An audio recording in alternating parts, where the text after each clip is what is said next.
अष्टादशाध्यायिनीम् अम्बत्वामनुसन्दधामि भगवद्गीते भवद्वेषिणीम् यं ब्रह्मा वरुणेन्द्ररुद्रमरुतः स्तुन्वन्ति दिव्यैस्तवैः वेदैः साङ्गपदक्रमोपनिषदैः गायन्ति यं सामगानां ध्यानावस्थिततद्गतेन मनसा पश्यन्ति यं योगिनः यस्यान्तं न विदुःसुरासुरगणाः देवाय तस्मै नमः देवाय तस्मै नमः.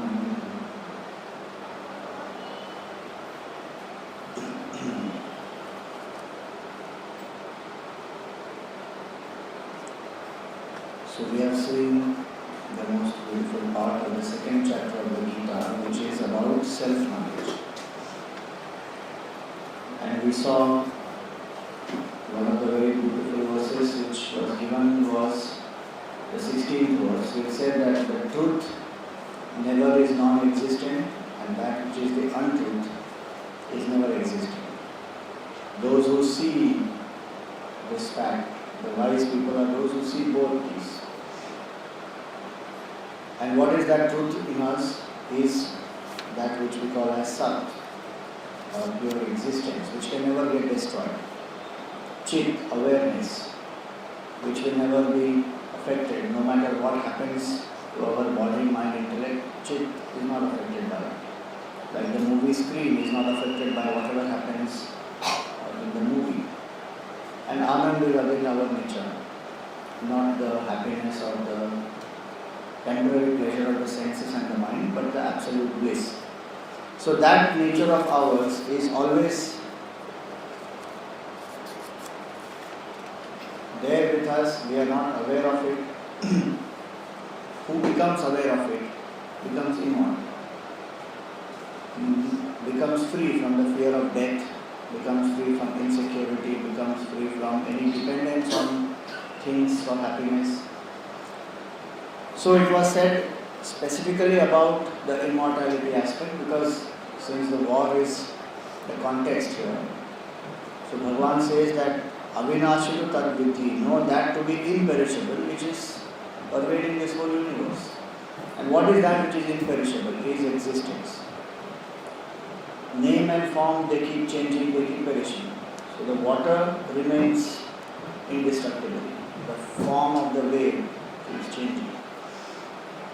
Same way in us, what is that which is imperishable? Is that Sat, pure existence. And the last verse which we saw was 19th, which said that whoever thinks that the self is killed, meaning when the body is destroyed, the self is also destroyed. Or whoever thinks that the self is the killer, both of them don't know the self, because they are only seeing the name and the form. They are only seeing the body being destroyed, they are only seeing the individuality acting through the body, performing the act of killing. But that which is the self enlivens both. So in the movie, if there is someone who, let us say, there is the villain who shoots at the hero, and then one thinks that actually the hero died, so the screen died. How foolish it would be. In the same way it is here. So he said in the last verse that Ubhavtav na vijanitaha, they both don't know the reality. The self does not kill, the self is not killed. There are many implications of that verse. That the self does not do anything. So it doesn't carry the pressure of any doership, just like we carry the pressure of doership and we get stressed out. Self doesn't do anything, there is no action in the self. Nor anything happens to it. It is beyond cause, beyond effect, beyond modifications. So the idea of knowing this aspect is, at least we will start inquiring into what is that presence in me which is indestructible. Because everything changes, everything gets destroyed. The body, we think I am this body. but it is a delusion of our mind and the senses which make us feel that I am this. Because every moment there are hundreds and thousands of cells which are dying. So from the standpoint of the individual cell, there is life is very short, very temporary. It is born, it dies, it is born, it dies. From the standpoint of the body, it takes 7 years to replace all the cells. And every 7 years we have a completely new body. So which body am I? I think I am this. But I am not this. This has already changed. Even as I am saying I am this, so many cells have died, so many cells are born. So that is the nature of the matter, which will be born, which will die. Person who becomes identified with matter suffers. We did a play called Adrishya. It was about Saraswati civilization, about developed India, and then about self-knowledge. The Saraswati represents self-knowledge. So we had a nice tongue twister there. You have to tell me the meaning of that. It says, when matters matter, matters mind. When mind matters, matters don't matter. These are first two lines. When matters matter, matters mind. When mind matters, matters don't matter. What is the meaning of this?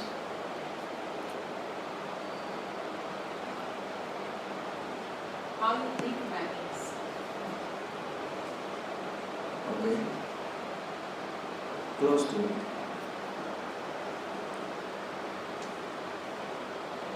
When we identify with the matter, with the mind and body, that is when it matters to us. If we don't identify with it, it is of no consequence. So first two lines are this. When matters matter, matters mind. Meaning, when matter, which is dead inner, that is most important to us, we get attached to it, then matters mind. They rule our life. Ordinary things, some phone, some car, some money, all that will rule our mind. So when matters matter, matters mind. Mind there means control. When mind matters, when actually the focus is on the mind, external matter doesn't matter. Whatever be the situation outside, if I can keep my mind quiet, everything is fine. Third, fourth line says, keep in mind that which really matters. It is that which is beyond mind and matter. So keep in mind what really matters is that absolute self which is beyond mind, which is beyond matter, and knowing that one is free. This self-knowledge part of it, sometimes we find it difficult to grasp, difficult to understand. Because if we try to understand it intellectually, we will fail. Concept, yes, we have to understand that there is one existence which is common to everyone, which doesn't change, and that is in me also. So in me it is experienced as I am always. Can anybody experience I am not? Nobody can experience I am not. I can only experience I am. At all times I am. Which means even if the body drops, my experience will not be I am not. My experience will still be I am. But the body has dropped. At that point in time, the experience will be that I am this mind, these thoughts. Just like every day in the dream state, we go into that. Nobody experiences I am not in the dream state, though we are not aware of the body. Even in the deep sleep state, when I go beyond my mind, I don't experience I am not. Even though there is absence of everything, I don't experience I am not. I only experience I am. But I don't know. At that point, I am in the state of deep sleep, mind is not there, so I don't know. So no point in time I can become non-existent. If you think more on this, any fear of death, any fear of getting non-existent, being wiped out of life, will all go. What causes us pain is the attachments to the people, to the things, which is separately which we have to work upon. But this knowledge of the self is something which liberates us from the deepest fear, which is the fear of death. Fear of losing this body with which I have identified for so long. And I don't know anything else apart from this. I am this body, I am this individuality. So now, having seen that, the Gita moves forward. We see verse number 22, which is one of the famous analogies of the Gita. Vasamsi jirnani yatha vihaya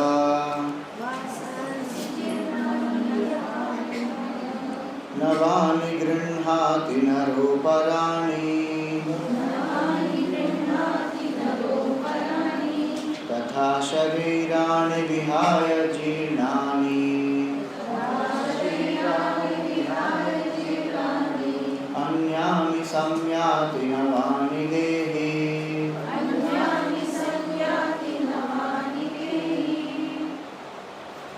So he said, Vasamsi jirnani yatha vihaya. Just like the old worn out clothes, one drops.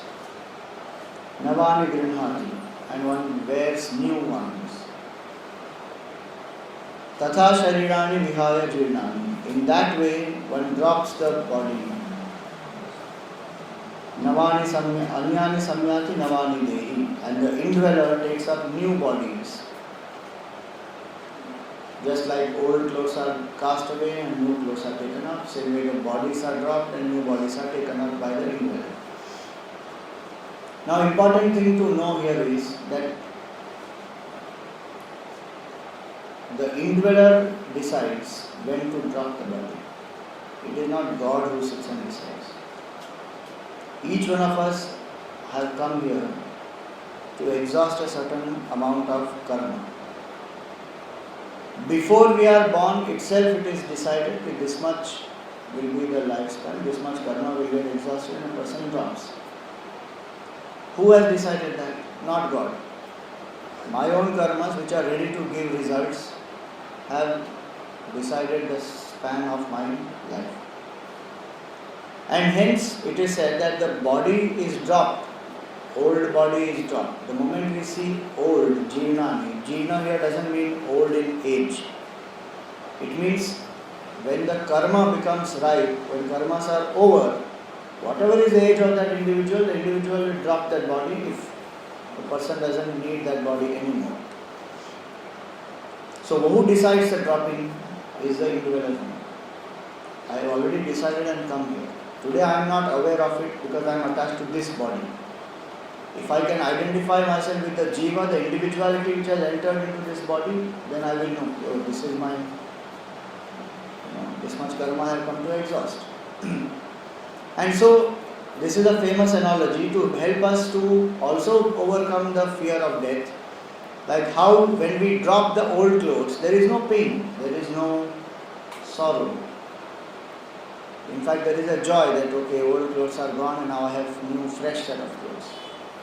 In the same way, when the karma is over, the body is dropped, one takes up new body.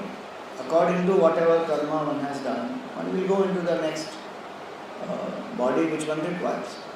So it is in the journey of exhausting our karma.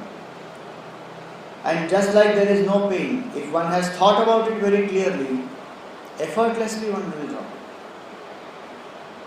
Our problem is we hold on to this.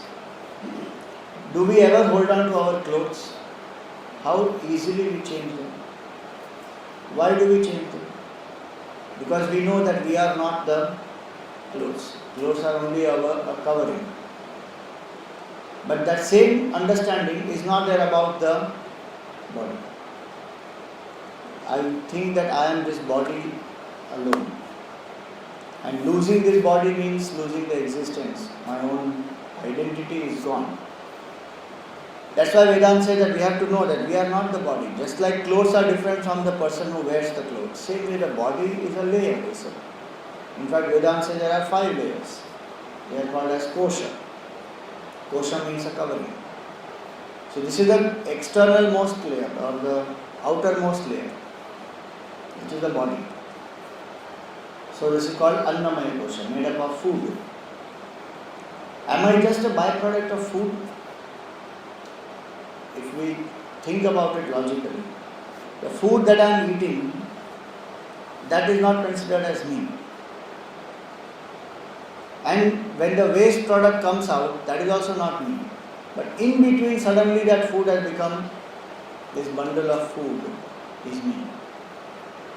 This is just a body, it is a tool.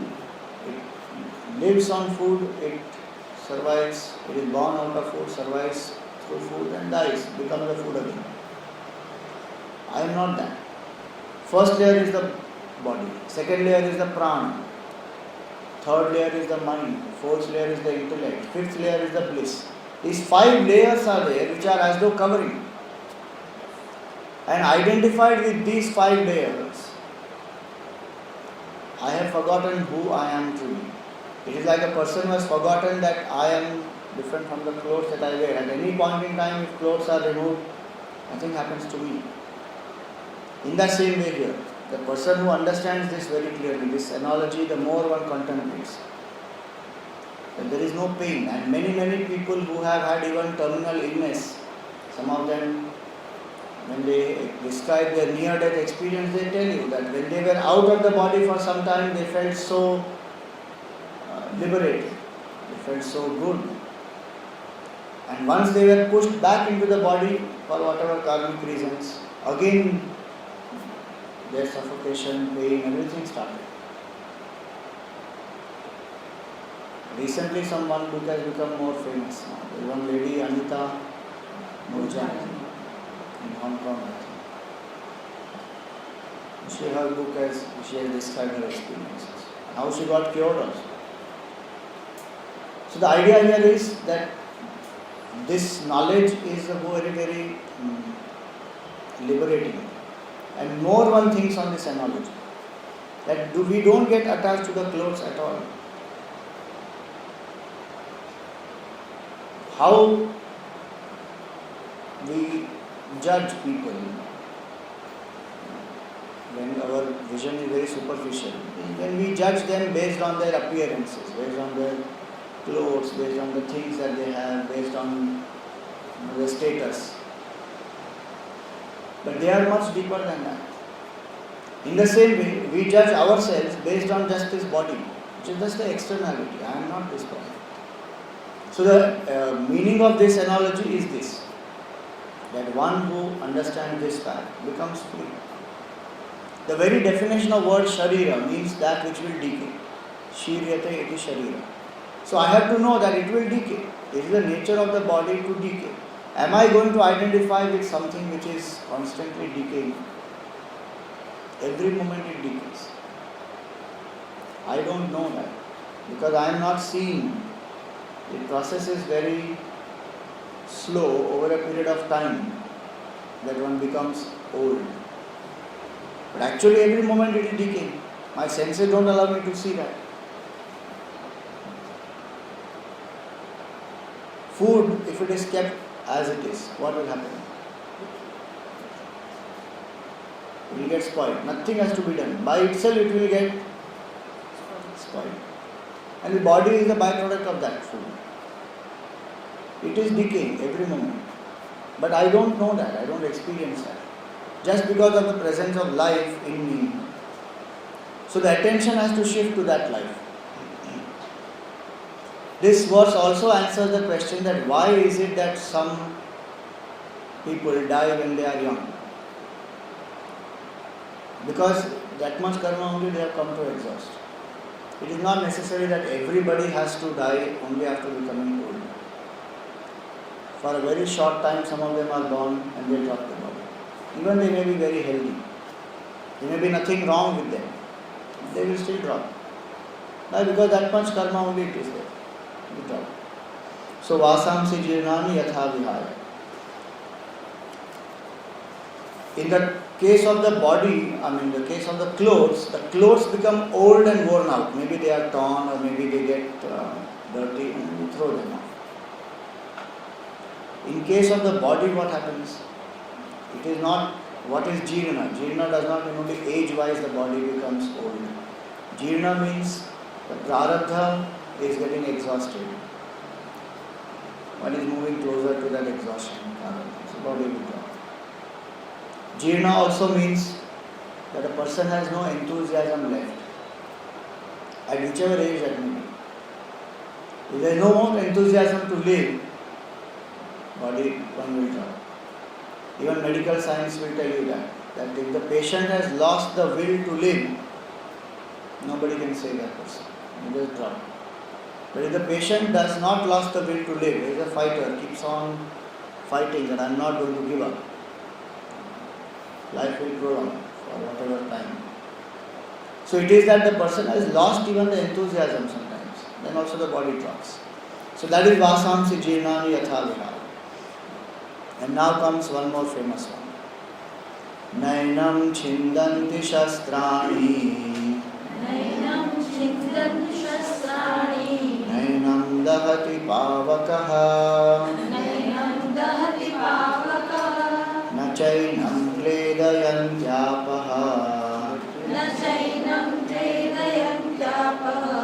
Nashoshayati Marutaha. Nashoshayati Marutaha.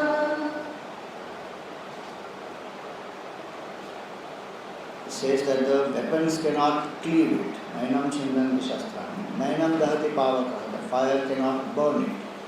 Nachainam Kledayanti Apaha. Water will not wet it. Nashoshayati Marutaha. Wind will not dry it. Meaning, all the cosmic forces, the elemental forces also cannot destroy this self. Body may be destroyed by it, but the self remains indestructible even if the body gets destroyed. So these four types of destructions are there at the physical level. Through weapons, through fire, through water, through wind. Each of them, if you think about it in a logical way, space cannot be cut by the weapon, space cannot be burned, space cannot be wet, space cannot be dried. So the four elements cannot do anything to space. Then what to talk about that which is subtler than space? Subtler than space is the mind. Subtler than the mind is the buddhi, subtler than buddhi is the atma. So atma remains indestructible, unaffected. You know, this was one verse which inspired a freedom fighter called Khudiram Bose. Khudiram Bose was one of the youngest freedom fighters and who made the bomb and he threw the bomb. First person. Even before Bhagat Singh and all of them. It was Khudiram Bose who started. Revolutionary. So he was sentenced to death. So when they were taking him, and he was hardly maybe 14, 15 years old, very, very young. So when they were taking him to the gallows, no fear at all on his face. So they asked him that, are you not scared? Do you know what is going to happen to you? He said, yes. You are going to hang me and I am going to die. He said, you are going to die. You don't have any fear. He said, no. And he said, my mother taught me the Bhagavad Gita and she taught me this truth. I am that absolute truth which will never be affected by the weapons, by the fire, by the wind, by the water. I am that indestructible soul. And as long as you rule my country, I will keep coming back again and again and again till you are driven out of this country. So, it is said that the British officer got very angry there. And he said, what is this Bhagavad Gita? Find out who wrote this Bhagavad Gita. And they found out that Krishna wrote the Bhagavad Gita. Somebody told him, Krishna has written the Bhagavad Gita. I said, find out where is this Krishna and arrest him. Why is he writing such things to instigate people against us? So the idea is that these kind of verses, a lot of people in the freedom movement were very inspired by this portion of self-knowledge in the Bhagavad Gita, which speaks about indestructibility of the self. Moving on, this topic about the self continues few more verses, and then we come to this verse number 27. Jatasya hi dhruvo mrityuh जातस्य हि ध्रुवो मृत्युः dhruvam janma mritasya cha ध्रुवं जन्ममृतस्य च tasmat apariharyerthe तस्मादपरिहार्येऽर्थे natvam shocitumarhasi. न त्वं शोचितुमर्हसि. So he says that which is born, jatasya hi dhruvam mrityuh, death is certain for that.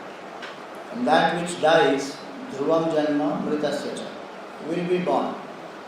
Tasmat apariharyerthe, when this is an inevitable fact of life, natvam shocitumarhati, then why do you grieve? You don't deserve to grieve. See, facts in life, we cannot fight against facts. We have to accept facts.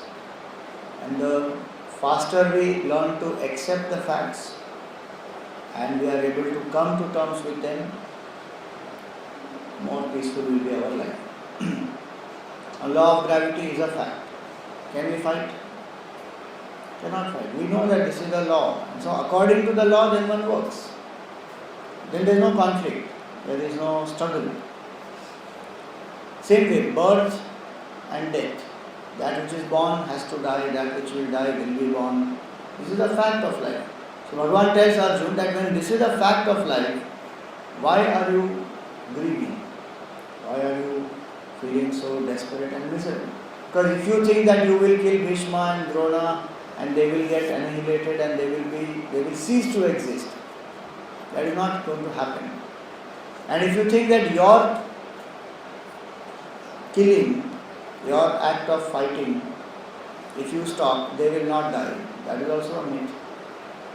They are born, they have to die. And when they die, they will be again born. So karma will ensure that this happens. So this one fact is this, that birth and death, this is a fact of life. First point here is to accept that yes, this is inevitable. This is going to happen. In some cases, we are able to accept this.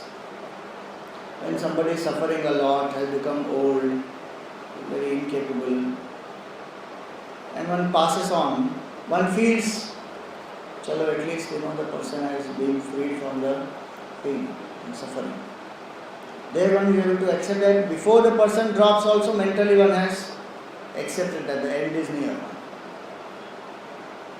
But when somebody to whom we are attached, or somebody who is young, that person gets into a state or suddenly passes on, then it becomes a shock. We are not able to accept. Shock may be natural, but the idea is that faster one accepts that this is a fact of life. So what do we learn from this? One is to accept, can I learn to accept death as it is? That it is a fact of life. In fact, death is not something which will happen at some point. Every moment is death. There was once a farmer who was talking to a sadhu who had come to the village. And suddenly his son came running there. He said, Daddy, the lake has dried completely. It's over, there is no more water now. So the father asked the son, when did the lake dry? He said, today morning the lake dried. There is no water now.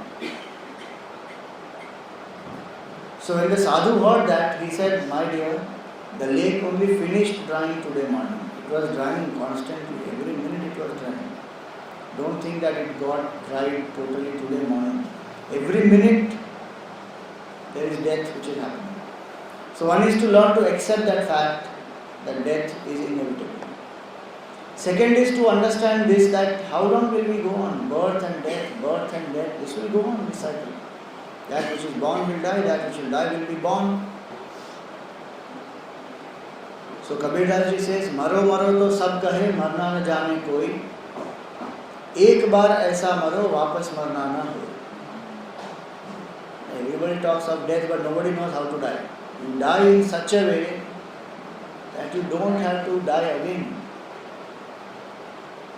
We die as victims of death. Great masters, they exit the body consciously. Having fulfilled their life, they exit the body consciously, no more to be born again. 8th chapter of the Geeta, when we come, it will tell you how to exit the body consciously. Having fulfilled oneself, at will, one will drop the body and go. Guru of Swami Chinmayananji, Tapon Maharaj, he passed away that way. Early morning, 3 o'clock, he got up, got ready, took bath, sat down in his kutia. He was watching the Ganges. For whole life, he has been there in Uttarkashi, sitting that way. He loved Mother Ganges, he loved the Himalayas. So once he left Himalayas, once he left the hometown in Kerala, and he went to the Himalayas, he never came down. He lived there for more than 30-40 years. And very, very great Mahatma. So that morning he got up, as usual. It's one more day for him. It's not that, oh God, today I'm going to die. Nothing. One more day. Got up, got ready, saw the Ganges. One disciple was there, he brought a cup of coffee. He drank one sip, gave it to him. And he said, Ishwar ko dhanyavad ho, ab main chalta hu. Gone. As though you say Tata, bye bye, I am going now, meet you again. Like that he said, Ishwar ko dhanyavad ho, ab main chalta hu. Gone. How did that happen? The Mahatmas fulfilled his life. So one who knows that, this shloka is tasmat apariharyate, that which is inevitable. Natvam shochitum arhasi, do not grieve. One is at a psychological level, don't grieve. But second is at the spiritual level. If I know how to rise above birth and death, about change, know that absolute self which is changeless, then there is no more again the cycle of birth and death. Karma affects only the jiva. Person who knows that which is the self goes beyond karma. So vasamsi jatasya hi dhruvam mrityuhu dhruvam janma mritasya cha. Third point to learn also in this shloka is that a person should cultivate that detachment. And when I know that I am born, there is a day I have to die. What all do I have to finish before that? What is that which I really have to cultivate here, having got a human birth? People make a wish list. I should do this. Suppose you go abroad or go on a vacation somewhere. Suppose 4 days you are there. You make a plan. Okay, in these 4 days I should see this place, I should go in this hotel, I should have that experience, watch this thing. But I'm here only 4 days. Quickly finish up all that. Suffer with it. Come back. What is the list that I have to make here? People make a list of enjoyment only. अभी London देखना है, अभी Paris देखना है, अभी ये करना है, अभी वो खाना है, अभी बंजी जंपिंग करना है. Very good, but nobody writes in that I have to know the self. There is one movie, bucket list. I don't know if you have seen. 2 people, they are going to pass away. So they made one list. What all they have to do. So I have to go to African safari, I have to do this, I have to do that. Everything they wrote. Why? Because I am going to die. So उसके पहले जल्दी सब enjoy करके खत्म. Then again you will be born. What is? Why don't we write in that list that I need to surrender, I need to know the self, I need to rise above the cycle of birth and death. That has to be done because I know that my time here is limited. And one day I will drop dead. And when that will happen also is not sure. When the karma will end, as of now I don't know. Suddenly one will go.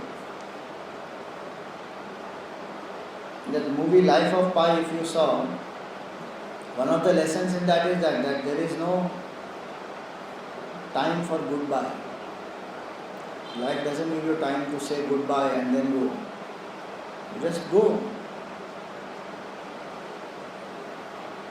3 times in that movie it comes. Very nice lesson that is. When he leaves Pondicherry, he says, I don't remember having said goodbye to Anandi.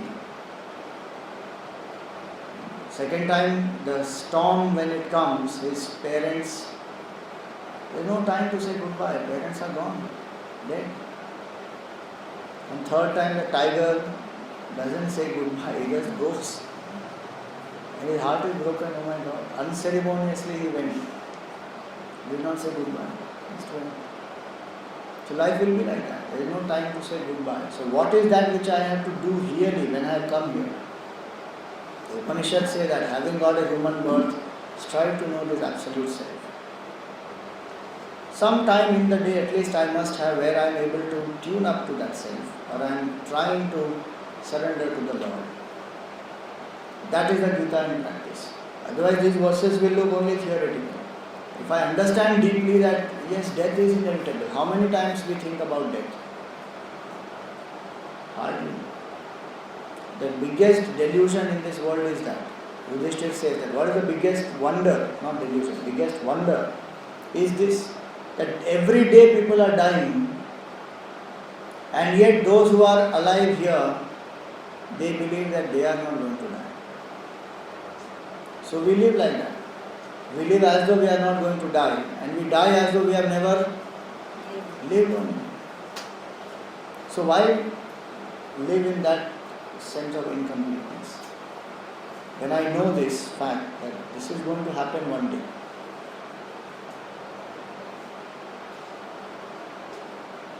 Many dohas of Kabir are very nice. They remind us of this fact. Famous one is माटी कहे कुम्हार से तू क्या रोंदे मो एक दिन ऐसा होएगा मैं रोंदूंगी तो. So many such verses. लकड़ी कहे लुहार से तू मत जावे मोही एक दिन ऐसा आएगा मैं जाऊंगी तो.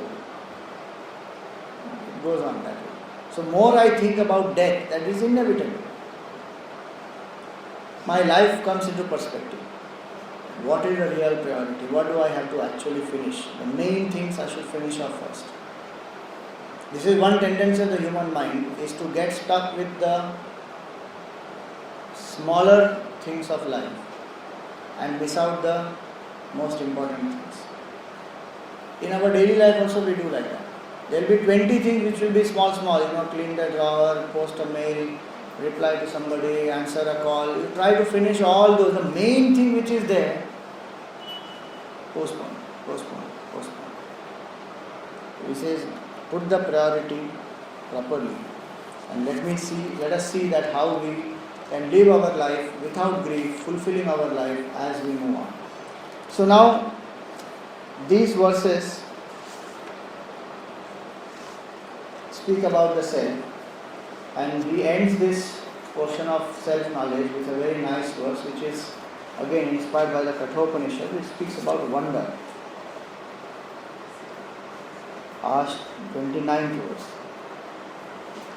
Ascharyavat pashyati kaschidенам आश्चर्यवत् पश्यति कश्चिदेनम् आश्चर्यवत् वदति तथैव चान्यः आश्चर्यवत् वदति तथैव चान्यः आश्चर्यवच्चैनमन्यः शृणोति आश्चर्यवच्चैनमन्यः शृणोति श्रुत्वाप्येनं वेद न चैव कश्चित् श्रुत्वाप्येनं वेद न चैव कश्चित्. So he says that Ascharyavat pashyati kaschidенam. It is a wonder if someone comes to see this self. With great effort it requires, and you will find it is a rare person who comes to even comprehend this self. The self itself is a wonder. That how can there be something which is indestructible amidst all this which is perishing, destructible. It is a substratum. So by itself, the self itself is a wonder. One who sees that self, who realizes that self, is a greater wonder. Because the delusion, the temptation, the extrovertedness of the mind is so much that to control all that, to turn the mind introvert, to make the mind pure, to seek consistently the absolute self, it's a wonder. So Ascharyavat pashyati kaschidena. Ascharyavat vadati tathaiva chanyana. Having seen that self, it is a wonder to find somebody who even will speak on it. Because it is something which is incomprehensible. How to put that in words? Using the language of the finite, the infinite has to be indicated. It's a great wonder to find somebody who will communicate this knowledge of the self. That's why many Mahatmas, they become silent. Because how will you express that which is infinite? Which is beyond body, mind, intellect. We only know these three methods of knowledge. Either I can see something, or I can feel something, or I can think something. Now all these three are not there. I have to express that which is beyond all the three. So it says, Ascharyavat vadati tathaiva chanya. Ascharyavat chainam anya shrinoti. And if there are some people who are listening to this, that also is a great wonder. All of you. Why are you even sitting and listening to it? Some self is there, nameless, formless, attributeless. So wonder if people listen to it. It's a greater wonder if people listen to it consistently. गलती से आ गए Gita class में, next time नहीं आएंगे कभी. Once, twice, one listens, fine. Suppose you have to do full each text after text. When you do Vedanta course, it happens like that. 2 years we do Vedanta course at Hawaii. So every text has to say the same thing. You are Brahman. So by the end of 2-3 texts, you know. Now the rest of the 2 years, the same thing you want to keep coming in different ways. You are Brahman, you are not this body. You are Brahman, you are not this body. It's a wonder how one survives through that course also. Ascharyavat vadati tathaiva chanya. Ascharyavat chainam anya shrinoti. Shrutva pyenam vedana chaiva kaschit. Even after hearing to it, very rarely somebody gets it. It's a wonder if somebody gets it. How is it possible to know that self? Just through speech. There is nothing else which can reveal the self. You can't see, you can't feel, you can't think, but through words, a teacher who is established in that truth guides the student to his own self. It's called Shabda Praman. There is no other direct means of knowing the self. As the student's mind is prepared and tuned, the teacher speaks the words, and the student who is prepared gets it. That's why in the Geeta there is a very nice expression. Yaha pashyati sa pashyati. He who sees, sees. If the mind is ready, like you see the Upanishadic seeker, Nachiketa or Shvetaketu, the mind is ready. And the teacher says, Tattvamasi, finished. There they realize. It's like the story of the 10th man. So 10 fools who were crossing the river, when they go across, suddenly one of them says, let us count. Did everybody come or we lost somebody? And so they start counting. And each one counts. And they all come to 9. So there is a great sorrow and everybody is sobbing and crying. And so one wise man who comes there says, they are telling him that, so he asks them, what has happened? So the wise man is told that, 10 of us were there and we were crossing the river and now only 9 of us are there. He said, all stand in a line. And he takes one stick. He starts tapping on their head. 1, 2, 3, 4, 5. The moment he comes to the 10th one, oh, what a jubilation. Everybody is like, Arey, where were you? Where were you? We thought you were lost and all that. So they thought that he was that 10th man who got lost. So the wise man, he again rearranges all of them. And then again he starts counting. So in a few moments they understand that each fellow was the 10th person. The moment he says that you are the 10th one, Person realizes, yes, I am. Each one was. Same way. The moment the Guru says that you are that, the student who is prepared is a rare one who is prepared. That student gets it. And so these 4 lines, they speak about wonder, that the self itself is a wonder. And it's a lot of punya of earlier lives plus grace of Bhagavan, that one even gets an opportunity to listen to this knowledge. To come to this knowledge itself is a great blessing. If we have come to this knowledge, we have to thank the Lord, we have to thank our own punya karma of the past of how many lives, that one has come to this knowledge. Otherwise, the extrovertedness of the mind is so much, you try bringing anybody. It will be good if they don't persuade you not to go. Otherwise they will say, "Arey, Champions Trophy is happening, this movie is happening, that party is there, this place I have to go, this thing I have to do. Where is the time for all this? It's a baad mein dekhe." The karma will not allow them. Still a lot of things have to get done. So if we have come, it's a great wonder that how we have even come here. To find a teacher who speaks, a person like Gurudev who came down, he could have lived in the Himalayas. He could have thought, I am inspired by this knowledge, my life is fulfilled, very happy. But he saw that how the Ganges flows down and serves so many people. Let me go down and bring this knowledge to the masses. We didn't even have a demand for this knowledge. At the point in time when Gurudev brought it in 1950s, he came down and he started talking in English.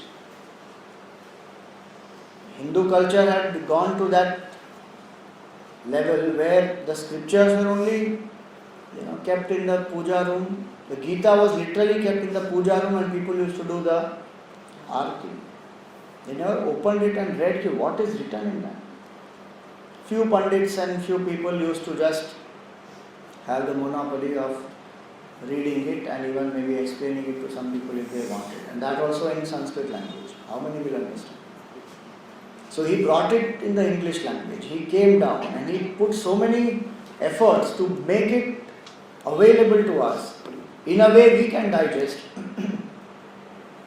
So we always say that it took him 40 years. It was his 40 years of tireless efforts that book has travelled from the puja room to the drawing room of common men, to the college youth, into their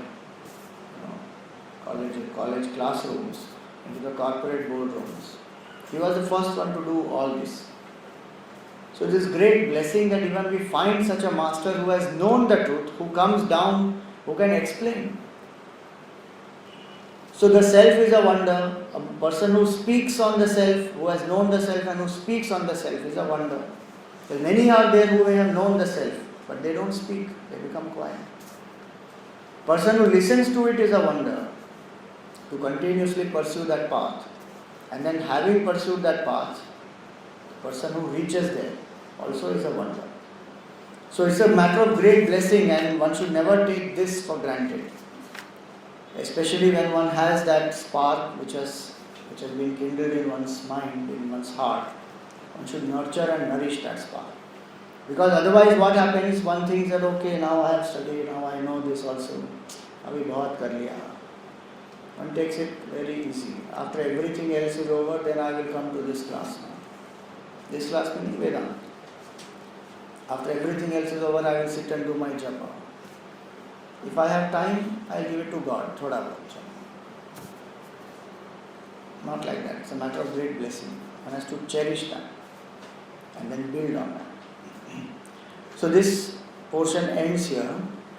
Tomorrow we will take up the portion about Swadharma and Karma Yoga. And then last portion comes is about the Sthita Prajna.